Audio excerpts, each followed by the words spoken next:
I'm Dave Wheeler. Yesterday we received in the mail a box from Rain Bird of their new family of rotating nozzles. Rain Bird's interested in getting these into the marketplace and into the hands of people who've got some irrigation experience and get an opinion back, and they've asked me if I'd be willing to do that.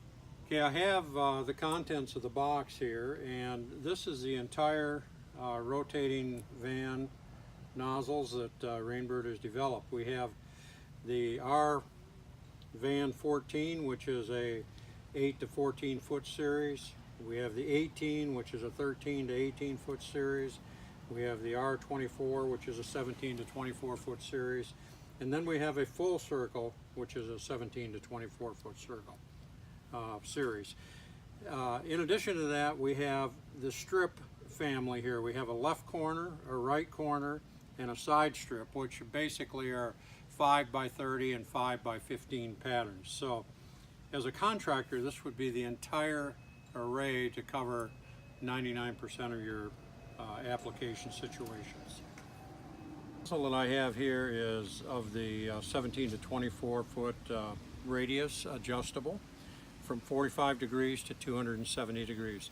The first thing I noticed when I took this nozzle out of the package was that it is substantially heavier than the other rotators that we've used in the past.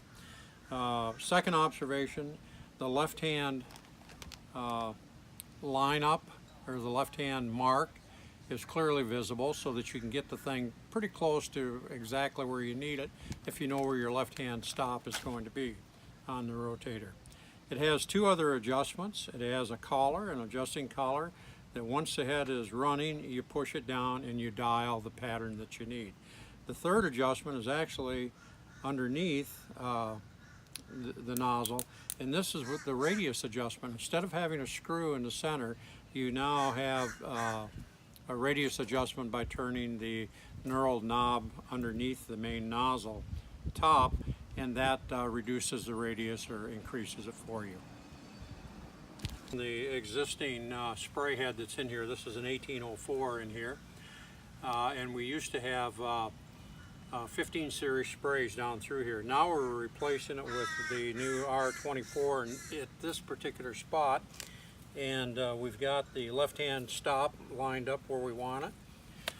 This area is going to be predominantly spray heads, or was spray heads, but is predominantly strip sprays, and now is going to be watered with the 5 by 30 series corner sprays and side strips, except for this area right here, which we can afford to put more water on because of the distance out here toward the fence.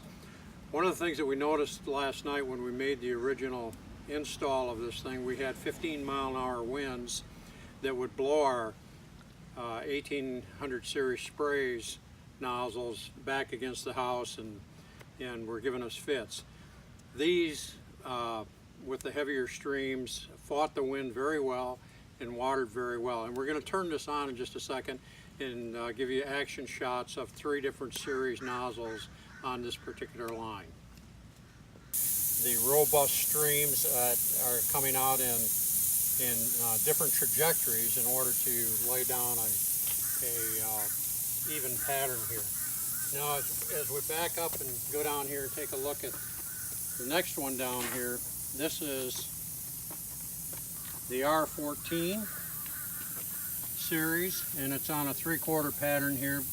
You'll see we've got a tighter area, and you'll also notice this head is dug up, and the reason this one is dug up is because this nozzle was not performing well unless we got the head up to grade because of the angle of trajectory on these streams coming out of here, because this is a 14-foot series rotator.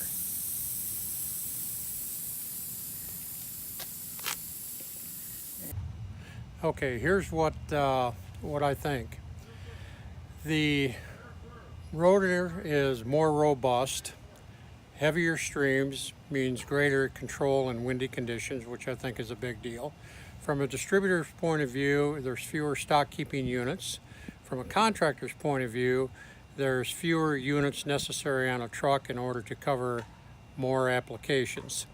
I think Rain Bird is positioning this against other MP rotator or other rotators, the MP in particular from Hunter.